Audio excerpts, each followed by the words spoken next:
خب حالا میخوایم بریم روی سوالات فصل 7 که امتحانات نهایی اومده بوده. اولین سوالش راجع به این هستش که دو پیش آمدی که با هم رخ ندهن دو پیش آمده چی هستن؟ میدونیم دو تا پیش آمده ناسازگار با هم دیگه رخ نمیدن، پس میگیم که باید بنویسیم ناسازگار.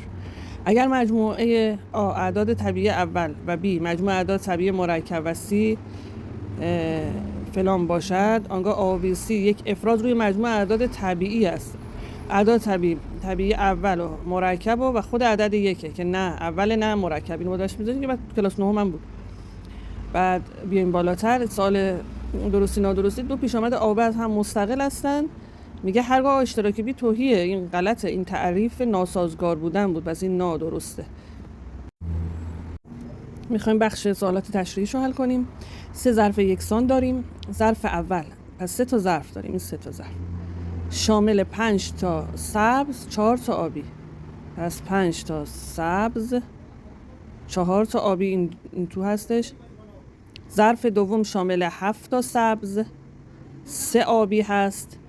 ظرف سوم شامل 6 تا سبز 4 تا قرمز، 6 تا سبز 4 تا قرمز است. با چشم بسته یکی از ظرف‌ها را انتخاب و یک مهره را از آن بیرون می‌آوریم. با چه احتمالی این مهره آبی است؟ ببینید دوستان، ما 3 تا ظرف داریم. شانس انتخاب هر یک از این 3 تا ظرف‌ها میشه 1 از 3. پس ما 1 از 3 برای ظرف اول رو بخوایم در نظر بگیریم، چند تاش آبیه؟ چه احتمالی آبی میاد؟ تو این ظرف ما 9 تا داریم مهره که 4 تاش آبیه، پس میشه 4 نهم. این برای ظرف اول. بعدی ظرف دوم 1/3 شانس انتخاب داره، ضرب داره چند تا آبیه؟ 3 از 10 تا، کلا 10 تا مهره داره. ببین چقدر راحت حل میشه این سوالات. 1.75 هم نمره داشته. ظرف سوم شانس انتخابش 1/3. حالا چند تا آبیه؟ هیچی توش آبی نمیبینیم، میگیم 0 از 10 تا، کلا 10 تا مهره داره، 6 و 4 10 تا که اصلا آبی نیست. حالا این محاسبات رو باید انجام بدید دیگه. ببینید 1/3 ضرب در 0.1 از این کلا 0 میشه. اینجا 1 4 تا 4 تا 3 9 تا 27 تا، پس 4 27 تا به علاوه 1 3 تا 3 تا 3 10 تا 30 تا. بعد پس میگیم اینجا 1 3 تا 3 تا 3 10 تا هم 30 تا. حالا باید که اینجا ما مخرج مشترک بگیریم و اینکه 3 دهم 3 سیوم رو میتونیم ساده تر. بچه‌ها من این ادامهش رو بیارم این بالا بنویسم. میگم 4 27 به علاوه یه ذره بیارم پایین تر دیده بشه، به علاوه اینو ساده کنم میشه 1 دهم. مخرج مشترکش 270 میشه. 27 و 10 این وریا باید ضرب در 10 بشن، 4 10 تا 40 تا، این وریا هم ضرب در 27 بشن، پس 40 به علاوه 27 که میشه 67 272. با این احتمال ممکنه که آبی باشه. سال بعدی که سال کتابتونم هست، از 2 روش حل میشه. اگر احتمال انتقال نوعی بیماری خاص به نوزاد پسر 800 و نوزاد دختر 300 باشد و خانواده منتظر به دنیا آمدن فرزندی باشند، با چه احتمالی نوزاد آنها به بیماری مذکور مبتلا خواهد شد؟ 2 نمره اومده بوده خرداد 99. ببینید پسر بودن و دختر بودن هر کدوم 1/2 شانس دارن دیگه.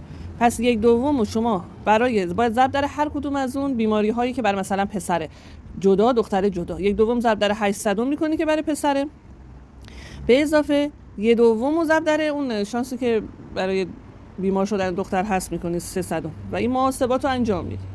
اینجا میشه 8 200، اینجا ضرب بکنی 3 200 که میشه 11 200. با این احتمال میاد نوزادشون به بیماری مذکور مبتلا میشه. سال بعدی اگر احتمال نوعی بیماری، ببینید این همین سال بالایی بود الان با هم کار کردیم، تکرار شده دیگه. تو سال 400 هم تکرار شده، حتی عدداش تغییر نکرده، بس این تکراریه، ازش بگذریم ببرم بالاتر. سال بعدی 2 ظرف یکسان داریم. ظرف اول شامل 6 مهره سبز و 4 مهره آبی، پس 2 تا ظرف داریم.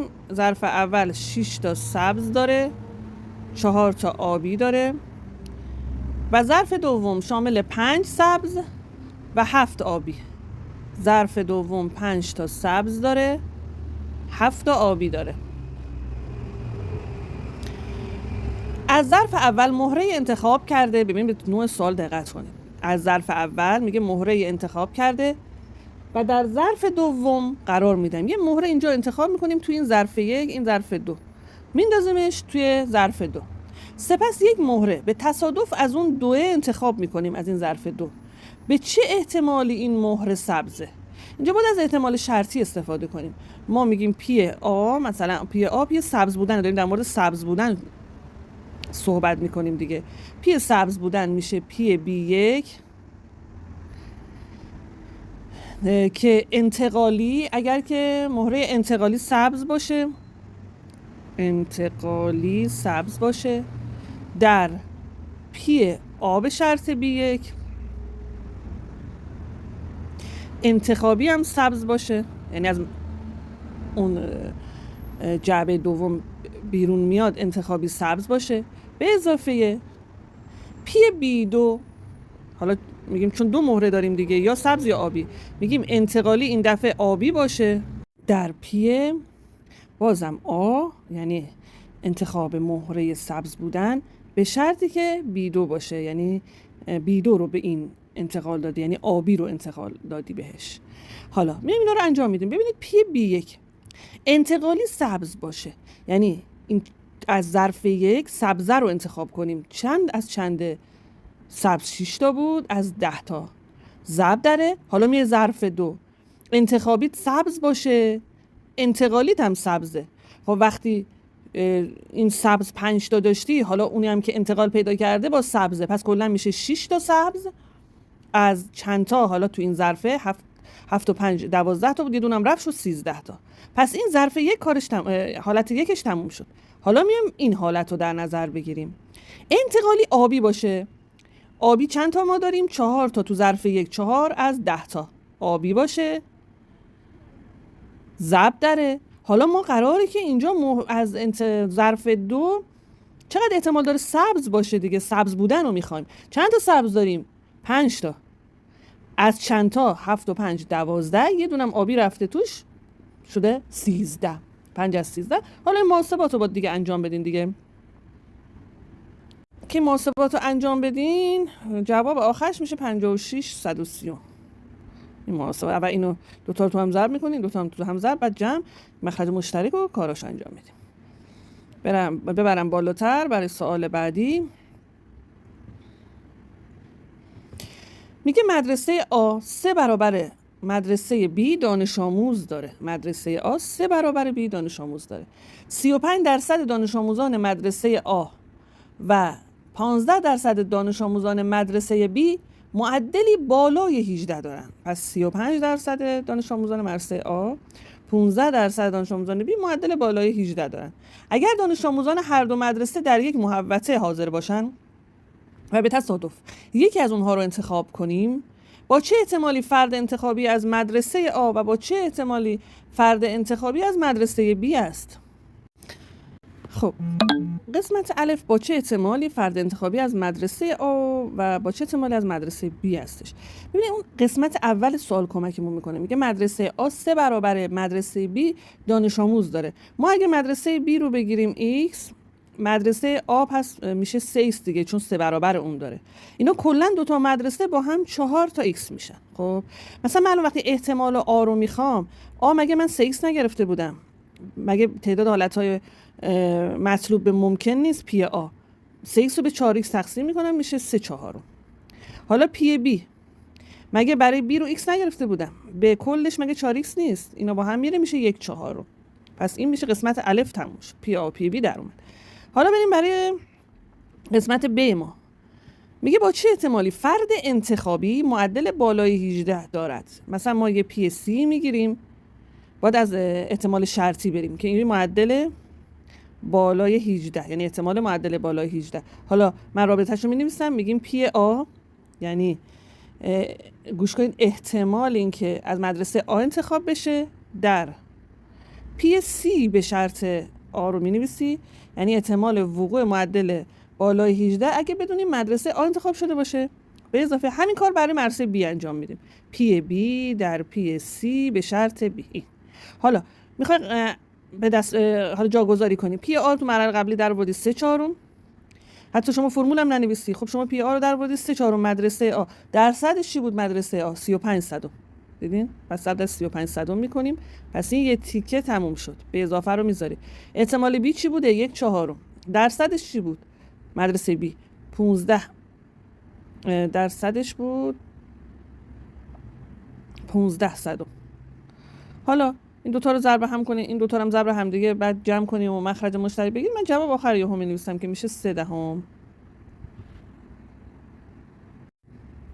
سوال بعد خرداد 403 اومده بوده، مشابه همین سوال تو اوایل کلیپ براتون حل کردم. نگاه کنید خیلی آسون میتونید این نوع سوالات رو نمره‌شو کسب بکنید. 3 تا ظرف داری، برای خودت بکشش. 3 تا ظرف تو، ظرف 1، ظرف 2، ظرف 3. در اولین ظرف 15 مهره قرار داره که 3 تاش قرمزه. پس اینجا 3 تا قرمز داریم. کلا چند تا داره؟ 15 تا. حالا این تیپش اینجوریه. ظرف دوم هیچ قرمزی نداریم، 0 قرمز. و در ظرف سوم 12 مهره داریم که 6 تاش قرمزه. پس اینجا 12 تا کلا داریم، 6 تاش قرمزه. با چشم بسته یک ظرف را انتخاب کرده و یک مهره از آن خارج می‌کنیم. با چه احتمالی این مهره قرمزه؟ پس با چشم بسته. اولا ببینید دوستان، هر کدوم از این 3 ظرف 1/3 حق انتخاب دارن. پس میشه 1/3. حالا بریم در مورد ظرف 1 صحبت کنیم. ضرب در چند تاش قرمزه؟ 3. کلا چند تا داشت؟ 15. این تموم شد ظرف 1. به اضافه وسط تو بذار. برو راجع به ظرف 2 صحبت کن. ظرف 2 1/3 حق انتخاب داره. چند تاش قرمزه؟ 0. دیگه حالا چند تا توش هست اشکال نداره، چون 0 رو هر چیزی صفرش میکنه. به ما هم نگفت حالا چند تا توشه. ظرف سوم باز 1/3 انتخاب داره. احتمال انتخاب بعد چند تاش توش قرمزه؟ 6. چون در مورد قرمز هست. چند تاش کلا؟ 12 تا. حالا این محاسبات باید انجام بدی. 1/3 ضرب در 0 میشه 0. اینجا 1 3 تا 3 تا 3 تا 15 تا 3 5 تا 15 تا میشه 45. بعد به اضافه اینجا 1 6 تا 6 تا 3 تا 12 تا میشه 36 تا که ساده شدهش میشه 7/30. اول که این اصلا خود این رو میتونیم سادهش رو بالاش می‌نویسم 1/15 میشه. این به خودش یه مرتبه 15 3 تا میشه 45 تا دیگه. 6 36 هم می‌نویسیم 1/6.